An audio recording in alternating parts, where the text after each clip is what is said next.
वैकुंठ निवासी हे स्थाई भगवान विष्णु योग वर हैं।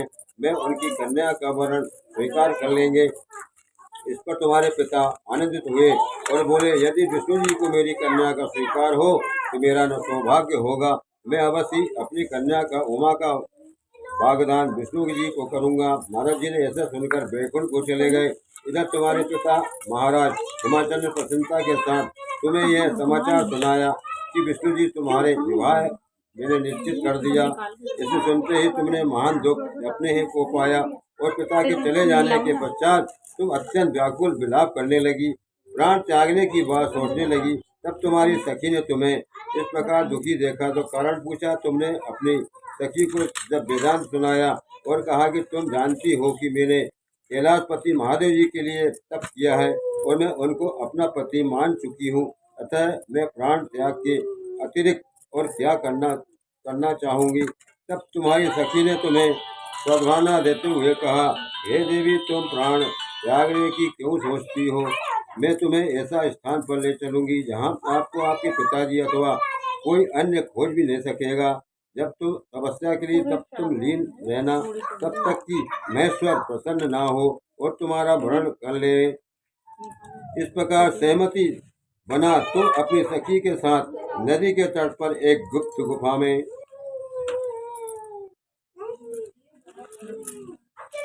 प्रवेश कर वहां मेरे नाम की तपस्या करने लगी। भाद्रपद शुक्ल पक्ष की नक्षत्र युक्त तृतीया को तुमने उपवास रखकर बालू से शिवलिंग की स्थापना की और पूजन कर रात्रि जागरण किया।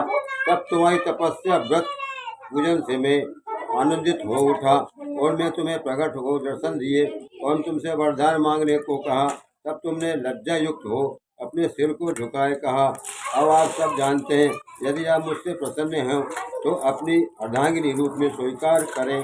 तब प्रसन्न हो मैंने तुम्हारी मनोकामना की पूर्ति करना स्वीकार किया और कैलाश लौट आया। इधर तुम्हारे अपने घर इस प्रकार बिना कहे जाने पर तुम्हें बहुत खोजा गया, घर घर और वन में बहुत ढूंढा और किंतु तुम्हारे न मिलने पर राजा हिमाचल कहने लगा कि हमारी कन्या का कौन सा देव, दानव, गंधर्व, किन्नर कहाँ ले गया। तुम्हारे पिता ने तुम्हें कहीं न पाकर और भगवान विष्णु के साथ तुम्हारे विवाह का वचन भंग होने की चिंता में दुखी हो एक बार मूर्छित हो गिर पड़े। इधर तुमने अपने व्रत अनुष्ठान की पूर्ति होने पर व्रत का पारण किया, समस्त पूजन सामग्री को नदी में विसर्जित कर आनंदित किया। उसी समय तुम्हारे नगर निवासी मंत्रीगण पिता हिमाचल के साथ वहां आ पहुँचे तथा तुमको सखी सहित पाकर प्रसन्नता को प्राप्त हुए।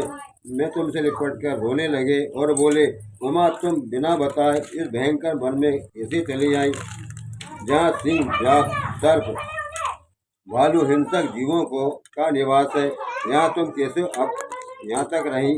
चलो अब घर चलो, देखो तुम्हारी माता आदि सब तुम्हारे इस प्रकार चले जाने से दुखी है। यह सुनकर तुमने कहा, पिताजी, आपने जो मेरा विवाह विष्णु जी से साथ करना स्वीकार किया था, इसी से मैं इसी वन में रहकर अपने प्राण विसर्जन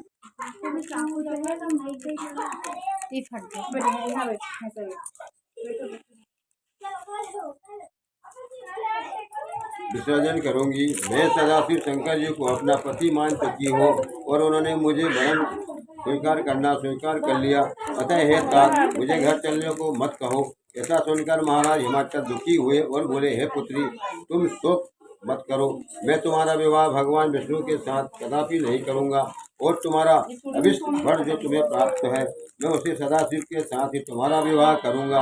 अब घर चलो। इतना सुनकर तुम खुशी खुशी अपनी सहेली के साथ नगर को गई और अपने माता तथा सहेलियों से मिली।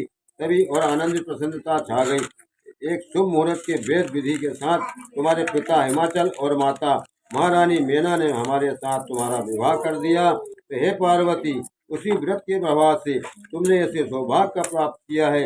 ये व्रतराज मैंने अब तक किसी को नहीं बताया। तो हे सौभाग्यनी सहेली, जो तुम्हारा हरण कर हिमालय को गुफा में रखकर तीज के दिन जो मेरा व्रत कराया, उसी का इसका नाम हरतालिका तीज व्रत पड़ा और सब व्रतों को व्रतराज हुआ। भोलेनाथ शिव शंकर जी की यह सब बात प्राचीन कथा सुनकर माता पार्वती अति प्रसन्न हुई और बोली, प्रभु आपने मेरे साथ अपने मिलने की कथा सुनकर मुझे प्रसन्न किया, पर इस व्रत के करने का जो विधान है, मैं इससे प्राप्त होने वाला फल मुझे नहीं बताया। कृपा करके मुझे इसके करने से विधि एवं पृथक पृथक फल भी सुनाइए। इतना सुनकर भगवान सदाशिव ने कहा, हे प्रिय, मैं उस व्रतराज का विधान तथा फल तुम्हें सुनाता हूँ। यह व्रत सौभाग्यवती नारियों व सुंदर गुणवान पति चाहने वाली कन्याओं को करना चाहिए। भाद्र पक्ष के शुक्ल पक्ष की तृतीया को शाम को आरंभ करते हुए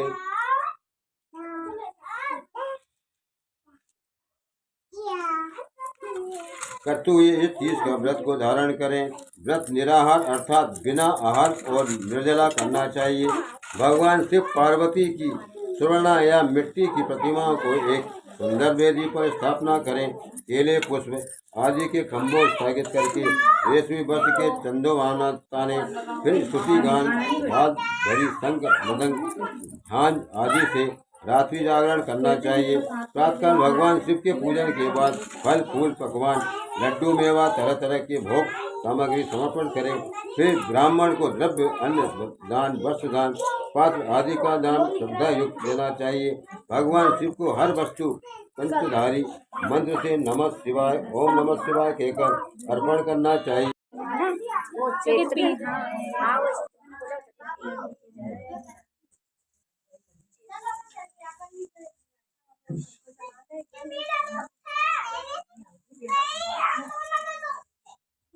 हो गई जय जय।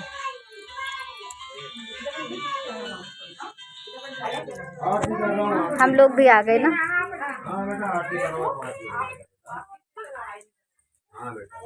चलो अपन भी फूल चढ़ा देते बाबू। आरू भी आया, आरू आरू आरू आरू, ओहो आरू, हाँ बहुत नींद आ रही है आरू।